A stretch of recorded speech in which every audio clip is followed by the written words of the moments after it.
unit mga boss. Yan, yung ni-repair natin. Yan. Pakita ko na sa inyo.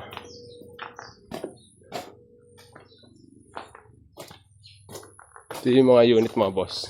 Yan. Pasit ko na ulit kasi hindi pa dumatag yung dalawang unit. Yan. So ito yung pagpupwestuhan natin ng mga unit dito sa Padre Garcia.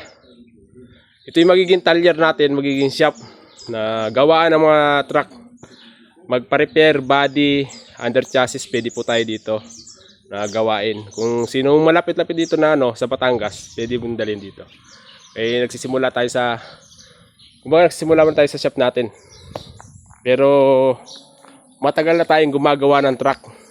Dekada na po.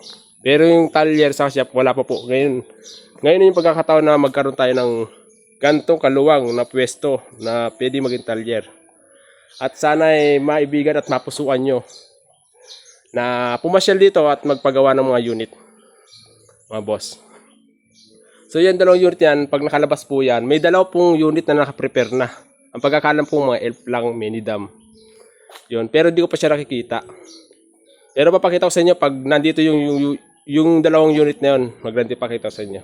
Kaya sa mga interesado mo pagawa, PM lang po at tawagan yung number ko na sa taas po yung contact number ko mga boss. Yan. Kung gaano kaluwang yung pwesto natin mga bossing. Siguro pag nag-okay yung gawa natin, dito na tayo magtatagal. Sama-sama na tayo dito. Yan.